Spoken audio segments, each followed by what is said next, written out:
सीहोर के मुंगावली गांव में बोरवेल में फंसी नन्ही बच्ची का रेस्क्यू जारी। मशीनों से पत्थर तोड़ते समय हुआ कंपन, 50 फीट और नीचे गिरती बच्ची। गुना में बीजेपी ने चलाया महाजनसंपर्क अभियान। कार्यकर्ताओं के घर घर पहुंचे सांसद केपी यादव। धार में ग्रामीणों के हित में काम कर रहे विधायक पांजीलाल कलेक्टर कार्यालय पहुंचकर सौंपा गया ज्ञापन। सागर में निजी भूमि पर भूमाफियों का कब्जा। नगरपालिका प्रशासन पर जमीन पर कब्जा करने का लगाया आरोप। और इंदौर में पति ने नवविवाहित पत्नी को उतारा मौत के घाट। चाकू से गला रेतकर की हत्या।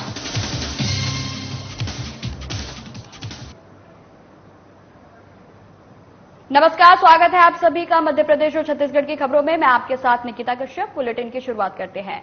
सीहोर के मुंगावली गांव में सृष्टि कुशवाहा को अभी तक बोरवेल से बाहर नहीं निकाला जा सका है। रेस्क्यू के दौरान बड़े बड़े पत्थर आ गए, जिनको मशीनों से तोड़ा जा रहा था, जिससे कंपन होने के कारण नन्ही बच्ची 50 फीट और नीचे खिसक गई। वहीं सीएम शिवराज सिंह चौहान निरंतर इस घटना पर संबंधित अधिकारी और जनप्रतिनिधियों से चर्चा कर रहे हैं। हालांकि एनडीआरएफ और एसडीआरएफ के साथ अब सेना भी रेस्क्यू टीम की मुंगावली पहुंच गई है, जहां नन्ही सृष्टि को बचाने के लिए कार्य युद्ध स्तर पर जारी है। इसी घटना पर सीएम शिवराज सिंह चौहान ने भी एक वीडियो संदेश जारी किया है। मित्रों, सीहोर जिले के मुंगावली गांव के एक बोरवेल में बेटी सृष्टि, जो बहुत छोटी आयु की है, 2 से 2.5 साल के बीच की उम्र है, वो कल गिर गई थी। लगातार निकालने के प्रयास जारी है, लेकिन खोदते समय वाइब्रेशन के कारण, क्योंकि बेटी बहुत छोटी है, पहले 40 फीट पे वो अटकी थी, अब लगभग 100 फीट नीचे चली गई है। हमने अभी आर्मी कॉल की है, आर्मी पहुंच रही है। एनडीआरएफ, एसडीआरएफ पहले से काम कर रहे थे, लेकिन मुझे लगा कि अगर आर्मी भी पहुंचेगी तो शायद हम जल्दी बच्ची को निकाल पाएंगे। हमारी कोशिश है कि बच्ची को सुरक्षित निकाल लिया जाए और भगवान से भी यही प्रार्थना करते हैं कि हम सफल हों।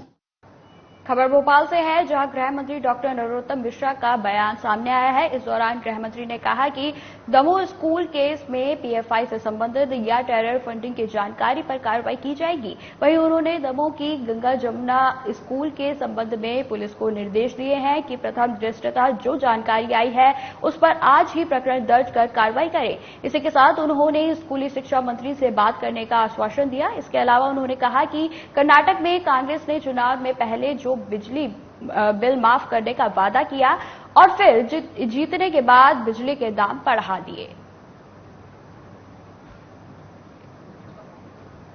कस्में, वादे, प्यार, वफा सब बातें हैं बातों का। कांग्रेस के लिए ये कर्नाटक में ये कांग्रेस जो बिजली माफी की बातें करती थी और बिजली के बिल बढ़ा दिए, इससे ज्यादा देश की जनता को समझने के लिए कोई बात हो नहीं सकती और इससे ज्यादा निंदा की कोई बात नहीं हो सकती। लगातार जनता को धोखा देना, किसान को धोखा देना, नौजवान को धोखा देना।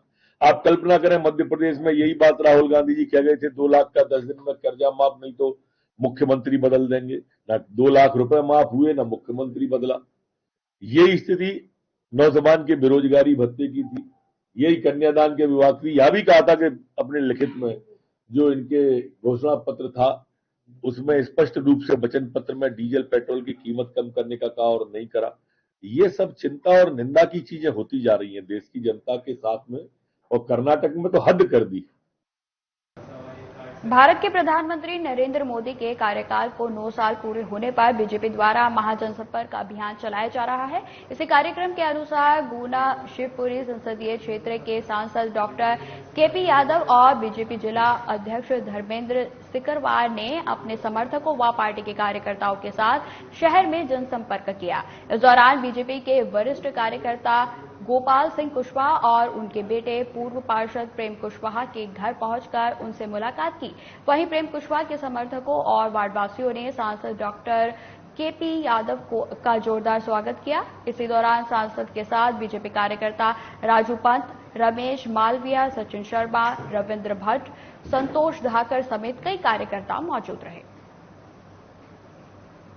हमारे यशस्वी प्रधानमंत्री श्री नरेंद्र मोदी जी के 9 साल का जो कार्यकाल पूर्ण हुआ है, उसको लेकर हम जनता के बीच में जा रहे हैं। कुछ हमारे वरिष्ठ परिवारों में बीच में जा रहे हैं और उनसे माननीय मोदी जी के कार्यकाल में जो काम हुए हैं, देश ने जो तरक्की की है और देशवासियों के हितों में जो योजनाएं बनी हैं, उनका जो क्रियान्वयन ठीक से हुआ है।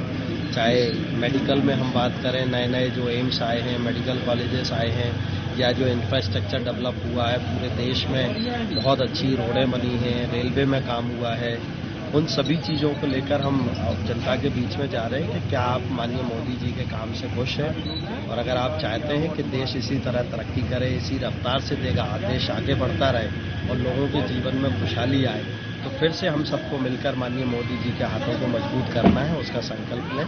तो इसलिए हम अपने वरिष्ठों के पास आशीर्वाद ले रहे हैं। धार जिले के धर्मपुरी विधायक पांची लाल मेढ़ा हमेशा राजनीतिक गलियारे में सुर्खियों में रहे हैं। वहीं अब विधायक अपने क्षेत्र की समस्याओं को लेकर जिला मुख्यालय कलेक्ट्रेट कार्यालय पहुंचे, जहां उन्होंने एक ज्ञापन अतिरिक्त कलेक्टर को सौंपा। ज्ञापन को धर्मपुरी विधानसभा क्षेत्र की 4 सड़कों, ग्रामीण अंचल में पीने के पानी की समस्या और कबड्डी के खिलाड़ियों को मैट दिलवाने की बात कही गई। वहीं विधायक इस बात को भी लेकर नाराज हुए कि आज कलेक्ट्रेट कार्यालय में सीईओ से लेकर एक भी अधिकारी उपलब्ध नहीं था जो उनकी समस्या को सुन सके।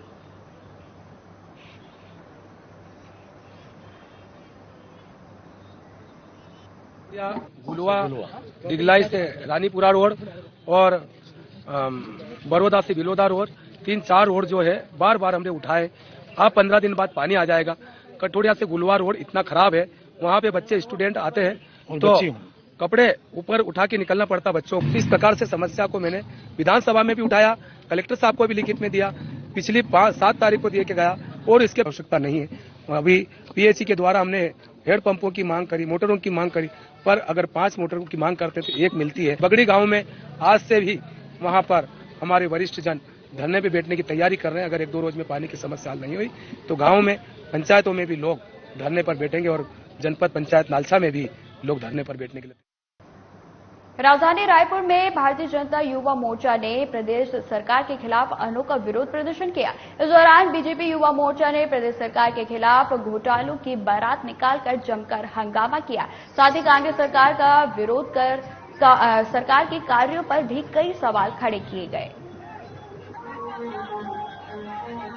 देखिए, जैसा कि आप भी जान रहे हैं और जनता भी जानती है कि भूपेश बघेल की सरकार में यहाँ 2000 करोड़ का शराब घोटाला हुआ है, जहाँ हम महिलाएं अपनी सुरक्षा के लिए जितना विरोध करें कि शराबबंदी होनी चाहिए, इसके विपरीत भूपेश बघेल की सरकार, भूपेश बघेल ने शराब को और बढ़ावा दिया है। हर शराब दुकानों में अलग अलग जो रहता था उसका क्वालिटी वो अलग करके अपना सिस्टम चला रहा है। वो ऐसा वो 2000 करोड़ का छत्तीसगढ़ में घोटाला किया है, शराब घोटाला, उसको दर्शाने के लिए, उसको जनता के बीच लाने के लिए हम युवा मोर्चा के साथियों द्वारा ये पीएम नरेंद्र मोदी के नेतृत्व में बीजेपी की केंद्र सरकार के 9 साल पूरे होने के अवसर को महोत्सव के रूप में मनाते हुए संपूर्ण देश में 30 मई से 30 जून तक 1 माह का महाजनसंपर्क अभियान चलाया जा रहा है,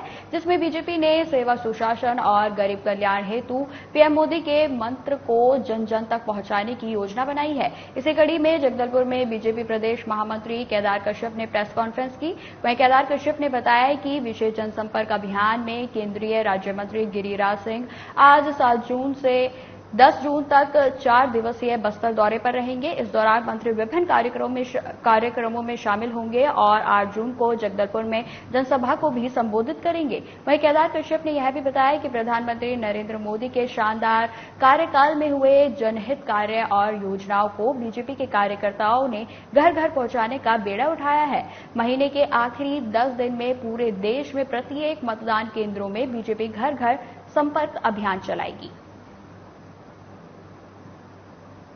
मोदी जी के केंद्र में 9 वर्ष पूरे होने जा रहे हैं और ये जो 9 वर्ष है ये ऐतिहासिक 9 वर्ष है और जिन योजनाओं को माननीय मोदी जी ने मूर्त रूप दिया है आज उसकी सराहना पूरा देश करता है पूरा विश्व स्तर पर होती है। और पूर्व की जो कांग्रेस की सरकारें थी और यूपीए की सरकारें थी, उन्होंने अपना विकास किया, अपने परिवार का विकास किया, भ्रष्टाचार किया। लेकिन आज 9 वर्ष पूरे हो रहे हैं। 9 वर्ष के इस सरकार में मोदी जी के ऊपर एक भी दाग नहीं लगा, एक भी आरोप ये कांग्रेस नहीं लगा पाई। सरकार ने पूरे पारदर्शिता के साथ सारी योजनाओं को निचले स्तर पर जमीने पर उतारने का काम किया। चाहे वो प्रधानमंत्री आवास हो, चाहे जल जीवन मिशन हो, चाहे प्रधानमंत्री सड़क हो, चाहे विद्युतीकरण का मामला हो, चावल अन्नपूर्णा गरीब कल्याण अन्न योजना का हो, सारी योजनाएं आज मोदी जी ने निचले स्तर पर लागू करवाई है। हम इसके लिए धन्यवाद ज्ञापित करते हैं। कोरोना की इस महामारी के दौरान भी मोदी जी जिस तरीके से जुटे थे और उन्होंने पूरे देश को 1 साल के भीतर में वैक्सीनेशन कर दिया, ये भी हमारे लिए बड़ा गौरव है।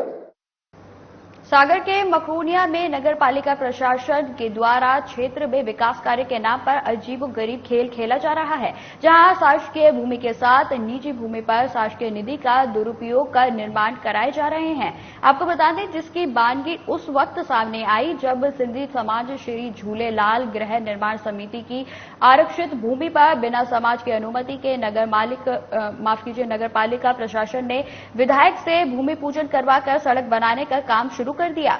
जब समाज के लोगों को इस मामले की जानकारी लगी तो उन्होंने आपत्ति जताई, जिस पर उनके साथ मारपीट की घटना को भी अंजाम दिया गया। इस मामले में पीड़ित पक्ष के लोगों ने थाना पुलिस, नगर पालिका प्रशासन, विधायक, नगर पालिका अध्यक्ष, बीजेपी पार्षद पर गंभीर आरोप लगाते हुए भूमाफिया करार देते हुए उन पर जमीन हथियाने का आरोप लगाया है और मामले की शिकायत कलेक्टर से भी की है।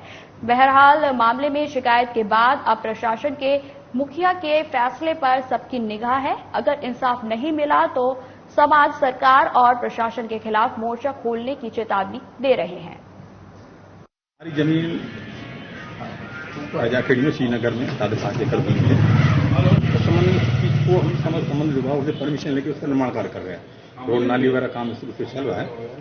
और जिस संबंध में हमने सभी सागर संभाग के जितनी जनप्रतिनिधि हैं, श्रीमान लारिया जी या जो भी जनप्रतिनिधि, सबको उन्होंने जानकारी देकर वहाँ अपने काम का, अपनी भूमि का निर्माण कर रहे हैं, विकास कार्य कर रहे थे।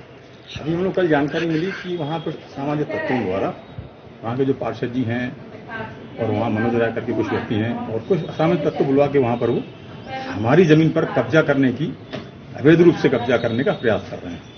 तो आज हम लोग सामान्य रूप से पहुंचे थे देखने की क्या स्थिति है वहाँ पर। तो हमने देखा कि वहाँ रोड का कार्य लगा हुआ है। हम लोग लारिया जी के पास भी गए थे। शायद लारिया जी का एक वीडियो हमारे पास आया हुआ है, एक उनकी उसमें ये दिया हुआ है, उनके जिसने भी ये वीडियो डाला हो, कि उन्होंने जो है उस रोड का उद्घाटन किया हुआ है और सीएमओ साहब को आदेश दिए कि आप रोड बनाइए बेटी पहुंच योजना के तहत। हमने लारिया जी भी बोला कि ये आपने कैसे ये आपने आदेश किया, ये चल रहा है। उन्होंने कहा नहीं मैं उसको दिखवाता हूँ ना, सबसे पहले काम रुकवाइए। अब खबर उज्जैन से है, जहां अंकपाल क्षेत्र में स्थित छोटी कमल कॉलोनी में रहने वाली 4 वर्षीय बच्ची राजनंदिनी उर्फ नन्नू कल दोपहर को अपने घर के बाहर से खेलते खेलते अचानक लापता हो गई थी। उसके लापता हो जाने पर परिजनों ने उसे काफी देर तक ढूंढा, लेकिन जब कुछ पता नहीं चल सका तो शाम को चिमनगंज मंडी थाने में गुमशुदगी दर्ज कराई गई। इधर पुलिस ने अपहरण का मामला दर्ज करते हुए जांच शुरू कर दी। पुलिस को घर के पास लगे सीसीटीवी फुटेज के कैमरे से फुटेज मिले, जिसमें वह घर के बाहर खेलती हुई दिखाई दे रही है। वहीं 24 घंटे बीत जाने के बाद भी लापता हुई मासूम बच्ची का अभी तक कोई भी सुराग हाथ नहीं लग सका है। हालांकि पुलिस ने क्षेत्र में रहने वाले नशे के आदी लोगों को हिरासत में लेकर पूछताछ शुरू कर दी है। वहीं एसपी सचिन शर्मा ने बताया कि पुलिस लापता हुई बच्ची के मामले की हर एंगल से जांच कर रही है और जल्द ही उसे ढूंढ लिया जाएगा। उज्जैन जिले के थाना चिमनगंज अंतर्गत कमल कॉलोनी में एक 4 साल की बच्ची गुमी है, जिसमें 363 की कायमी की गई है। यहाँ पे अतिरिक्त बल दिया गया है और लगातार कोम्बिंग और उसकी जो कॉर्डनिंग है वो की जा रही है। आम जनता से भी अपील है, वो छोटी बच्ची है, उसका फोटो सभी जगह पे भेजा गया है। यदि कहीं पर भी दिखती है तो जो नंबर आपको दिए गए हैं उस पर आप सूचना करके उस बच्ची को ढूंढने में जल्दी से मदद। इंदौर के पास महू में एक पति ने अपनी नवविवाहित पत्नी की बड़ी ही बेरहमी से चाकू से गला रेत कर हत्या कर दी। इसी के साथ पति ने खुद को भी घायल कर दिया। आपको बता दें कि दोनों की 18 दिन पहले ही शादी हुई थी। वहीं सूचना के बाद मौके पर पहुंची पुलिस ने पत्नी के शव को पोस्टमार्टम के लिए अस्पताल भिजवाया और घायल पति को इलाज के लिए अस्पताल में भर्ती करवाया गया। फिलहाल पुलिस ने हत्या का मामला दर्ज कर जांच शुरू कर दी है। सुबह रिपोर्ट आई थी कि एक लड़की जिसका नाम अंजलि है और जो कि मात्र 22 साल की है, उसके पति ने उसको चाकू मार के हत्या की है, जिसमें पुलिस मौके पे पहुंची और मृतका को पीएम के लिए हॉस्पिटल पहुंचाया। जो आरोपी है उसमें प्रथम दृष्टया उसका पति ही है, परंतु उसने अपने आप को भी चोट लगाई है हाथ में और जिसके कारण वो भी अभी थोड़ा घायल था, उसको भी इलाज के लिए हॉस्पिटल पहुंचाया गया है। बताया जा रहा है कुछ दिन पहले शादी हुई थी और विवाद का कारण क्या सामने आया? इनका जो शादी हुई थी 18 दिन पहले ही हुई थी। बताया जा रहा है कि जो लड़का है वो शादी नहीं करना चाहता था, परंतु इसका अंदरूनी कारण क्या है वो जब पूछताछ हो पाएगी लड़के से तभी पता। सिंगरौली जिले से एनसीएल सहित कई कोल खदानों से निकले कोयले को 4 कोलयार्ड बरगावा, गोंदवाली, महदैया और मोरवा से रेलवे ट्रैक के द्वारा देश के कई पावर प्लांटों में भेजा जाता है, जहां इस कोयले से बिजली तैयार की जाती है। वहीं पुलिस प्रशासन और जिला प्रशासन को शिकायत मिली थी कि इस कोयले में मिलावट का खेल किया जा रहा है। इसी को ध्यान में रखकर जिला प्रशासन और पुलिस प्रशासन ने 200 अधिकारियों की टीम ने देर रात से सुबह तक छापेमारी की और सभी कोयलयार्ड से सैंपल एकत्र कर एनसीएल की मदद से जांच के लिए भेजे। सैंपल की जांच रिपोर्ट आने के बाद ही आगे की कार्रवाई की जाएगी। थोड़ा सा गंभीर स्वरूप से शिकायत मिली थी कि इसमें मिक्सिंग की कार्रवाई हो रही है। इस संबंध में प्रशासन के अधिकारी, पुलिस के अधिकारी और हमारे माइनिंग डिपार्टमेंट के अधिकारियों ने संयुक्त रूप से यहाँ जो 4 कोल के इनके साइट्स हैं उसमें साइडिंग्स पे संयुक्त कार्रवाई छापेमार कार्रवाई की थी। उसमें सैंपलिंग की थी। सैंपल के जब रिजल्ट आ जाएंगे तभी उसमें कुछ स्पष्ट रूप से कहा जाएगा। सैंपलिंग समुचित संख्या में मात्रा में ली जाए रिपोर्ट्स नेक्स्ट आ जाएगी तब उसके बाद आगे कुछ अभी सैंपलिंग की कार्रवाई की गई है और सैंपलिंग की कार्रवाई करने के बाद उसको सीज करके जो है माइनिंग की टीम के द्वारा जो है एनसीएल को भेजा जा रहा है। और अगर उसमें मिक्सिंग की शिकायत पाई जाती है, उसमें मिक्सिंग होती है, तो उसके बाद जो भी संबंधित फर्म है, जो भी क्रेता फर्म है और जो भी उसमें धाराएं आकर्षित होती हैं उनके द्वारा जो कंप्लेन की जाएगी तो उसमें जो चाहे वो चोरी की धाराएं हो चाहे 420 की धाराएं हो तो उन सब में जो है पुलिस कार्रवाई की। और जैसा कि हम लोगों ने बताया कि इसमें जो 11 तारीख को मीटिंग हुई थी, उस मीटिंग के बाद जो है सभी संबंधित स्टेक होल्डर्स को निर्देश दिया गया था कि इस प्रकार की शिकायतें मिल रही इस पर एक्शन लें। और उसके बाद जो है कई लोगों ने एक्शन भी उसमें लिया। तत्पश्चात जो है शिकायतें मिलने पर इसमें एक रेड की कार्रवाई हुई थी पहले भी और उसमें कुछ गाड़ियां जब्त की गई थी, उनके ऊपर भी एक्शन लिया गया था। लेकिन चूंकि ये प्रमाणित नहीं हो पाया था कि वो गाड़ियां जो है उनमें जो भर्ती थी वो कहाँ ले जाई जा रही थी, इसलिए जो साइडिंग की जो शिकायत आती है वहीं का सैंपल लिया। बिलासपुर में संत रामपाल महाराज के शिष्यों ने भारत की विभिन्न जगहों पर 626वां परमेश्वर कबीर प्रकट दिवस धूमधाम से मनाया। इस अवसर पर पूरे विश्व को आमंत्रित करके भारत के 10 आश्रमों में परमेश्वर कबीर प्रकट दिवस मनाया गया, जिसमें बिलासपुर जिले से और छत्तीसगढ़ के सभी संभागों से लाखों की संख्या में संत रामपाल के शिष्य परमेश्वर कबीर प्रकट दिवस मनाने के लिए मौजूद रहे। इस अवसर पर दहेज मुक्त विवाह संपन्न कराया गया, जिसमें 151 जोड़े परिणय बंधन में बंधे।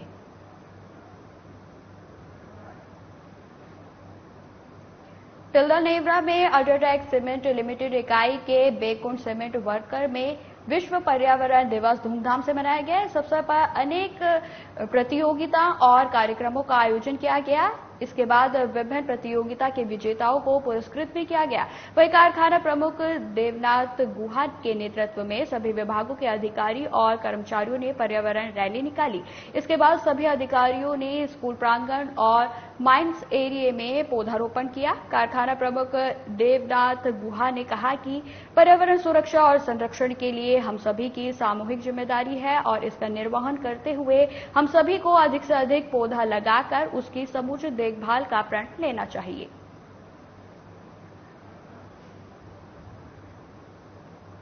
खबर धमतरी से है, जहां पुलिस ने सोने चांदी के जेवरात और नकदी रुपए चोरी करने वाले 3 आरोपियों को गिरफ्तार किया है। बता दें कि पार्टी ने थाने में रिपोर्ट दर्ज करवाई थी कि देर रात उसके घर अज्ञात चोरों ने घर के पीछे के दरवाजे को तोड़कर अलमारी में रखे सोने चांदी और जेवरात और नकदी को लेकर फरार हो गए हैं। मामले की गंभीरता से लेते हुए पुलिस ने चोरी के 3 आरोपियों को गिरफ्तार कर लिया है। साथ ही तमाम धाराओं के तहत अपराध पंजीबद्ध कर विवेचना में लाया गया।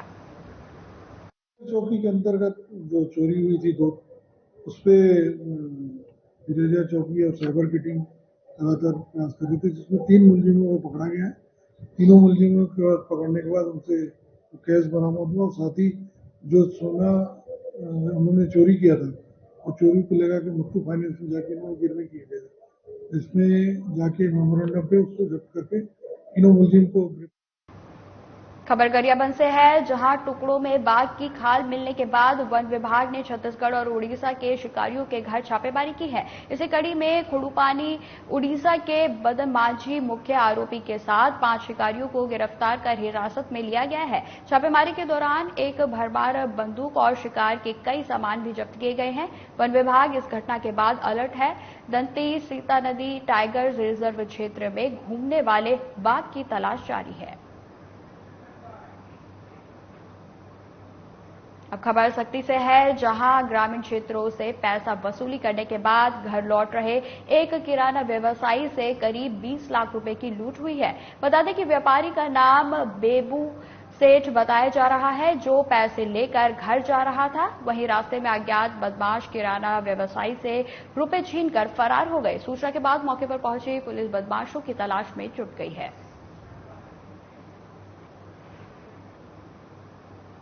सरायपाली पुलिस ने एक बार फिर मानवता की मिसाल पेश की है। आपको बता दें कि कल रात सरायपाली स्थित गुरु नानक चौक में एक अत्यंत वृद्ध व्यक्ति वालिम मोहम्मद को एक कार ने टक्कर मारकर घायल कर दिया था। स्थानीय लोगों के दबाव के वजह से कार मालिक ने वृद्ध का प्राथमिक उपचार करवाकर वापस लाकर गुरु नानक चौक स्थित एक बंद पड़ी दुकान के सामने छोड़ दिया था। इसके बाद कार मालिक ने भी अपनी जिम्मेदारी से मुंह मोड़ लिया।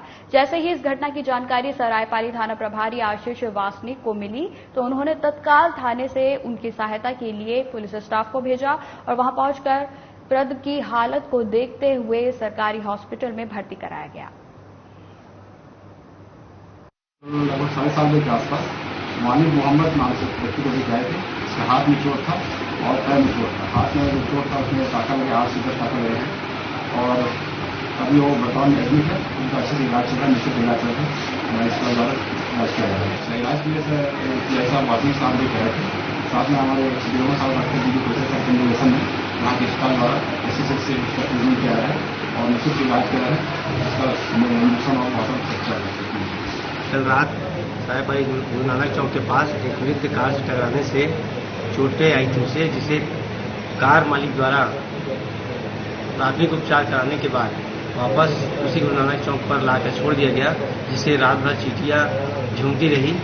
बाद सुबह थाना प्रभारी आशीष वासनिक जी को मालूम पड़ने पर तत्काल स्वयं जाकर उनका प्राथमिक उपचार कराया गया तथा उसे आगे भी सही सलामत उपचार करने के हॉस्पिटल में जाकर।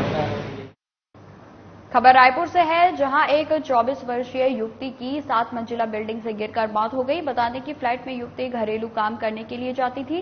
वहीं मृतका के परिजनों ने धक्का दिए जाने की आशंका जताई है। इसी के साथ मृतका के परिजन न्याय के लिए कलेक्ट्रेट कार्यालय पहुंचे और ज्ञापन सौंपा गया। इस दौरान बीजेपी नेता संजय श्रीवास्तव मौके पर मौजूद रहे। वहीं संजय श्रीवास्तव ने कहा कि हम पीड़ित परिवार के साथ हैं, पीड़ित परिवार को न्याय मिलना चाहिए। शिवपुरी जिले के खनियाधाना थाना क्षेत्र के अंतर्गत आने वाले ग्राम हनुमान खेड़ा में रहने वाले रतिराम लोधी की मौत हो गई है। बता दें कि रतिराम लोधी मजदूरी से छत तोड़ने के लिए पिछौर थाना क्षेत्र में ग्राम नान गया हुआ था, जहां अचानक छत पर बनी टंकी को तोड़ते हुए छत धसक गई, जिससे मजदूर छत के मलबे में दब गया और उसकी मौत हो गई।